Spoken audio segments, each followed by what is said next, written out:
क्या आप जानना चाहते हैं कि भ्रष्टाचार कैसे रुकेगा और भ्रष्टाचार का सबसे बड़ा कारण क्या है? आइए चलते हैं, इस पर चर्चा करते हैं। मैं ललितपुर से राघवेंद्र सिंह, सभी को सादर प्रणाम।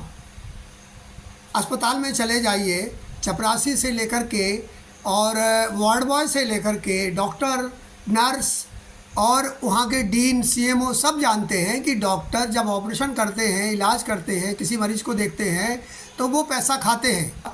सब जानते हैं कि यहाँ पर भ्रष्टाचार होता है, फिर भी कोई कार्रवाई नहीं होती। मैं दूसरा उदाहरण देना चाहता हूँ। किसी भी कार्यालय चले जाइए आप, ललितपुर के वरिष्ठ से वरिष्ठ अधिकारी के कार्यालय चले जाइए, पद का नाम लेना आवश्यक नहीं है, उनका अधीनस्थ ही भ्रष्टाचार करता है। किसी अधिकारी ने विचार किया कि मेरा पेशगार, मेरा टाइपिस्ट, मेरा अर्दली और मेरा चपरासी और मेरा स्टेनो ये रिश्वत खा रहे हैं, बगल में अधिकारी बैठे हैं, नीचे रिश्वत ली जा रही है, तो क्या संभव है कि रिश्वत रुकेगी?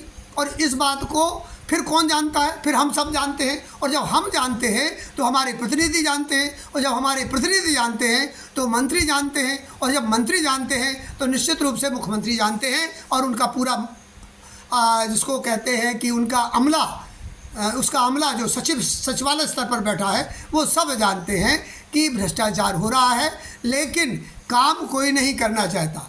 मैं आप सबसे निवेदन करना चाहता हूं कि यदि आप वास्तव में भ्रष्टाचार के विरोधी हैं तो दो काम आपको करने पड़ेंगे।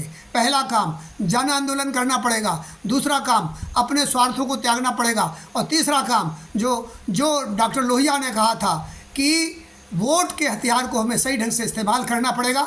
हम वोट उनको देते हैं जो शराब पिलाते हैं, दारू पिलाते हैं, जो आपको गाड़ी देते हैं खर्चा करने के लिए, जो आपको दैनिक खर्चा देते हैं। मैंने भी प्रचार किया था 77 में, अपनी रोटी ले जाता था, साइकिल से प्रचार करता था, और दिन भर का किराया दे करके 4 से 8 गाँव जहाँ जा सकता था, जहाँ भी मैं रहता था, वहाँ से प्रचार कराता था और घर लौट आता था। जब तक इस तरह की ईमानदारी आपके हृदय में नहीं आती है, आप भी बेईमानी पर बैठे हैं। मैं दूसरी बेईमानी भी गिना देता हूँ। आप गांव में चले जाइए, 1-1 इंच के लिए किसान लड़ता है, 1-1 फुट के लिए किसान लड़ता है, और वहाँ इतनी बड़ी लड़ाई खड़ी कर देता है कि उसमें चाहे उसके लाखों रुपए लग जाएं। तो हर स्तर पर भ्रष्टाचार है। अपने मन को साफ करिए। और मैं इस वीडियो के माध्यम से ये कहना चाहता हूँ कि कम से कम, मैं ललितपुर का रहने वाला हूँ, बुंदेलखंड उत्तर प्रदेश से, ललितपुर का कोई अधिकारी जिसके अंदर बहुत बड़ी हैसियत है, जिसके अंदर हिम्मत है, जो कहता है कि नहीं मैं भ्रष्टाचारी नहीं हूँ, तो वो घोषणा करे कि मेरा स्टेनो, मेरा बाबू, मेरा चपरासी, मेरे अंदर आने वाले जितने भी विभाग हैं, वो पैसा नहीं लेंगे, भ्रष्टाचार नहीं करेंगे। क्या किसी अधिकारी में हिम्मत है? कैसे भ्रष्टाचार रुकेगा? इस पर चिंतन और मनन कीजिए, इसी निवेदन के साथ कि शायद आप जगाएं और इस देश को बदलने का काम करें। जय हिंद, जय भारत, जय माँ भारती, वंदे मातरम।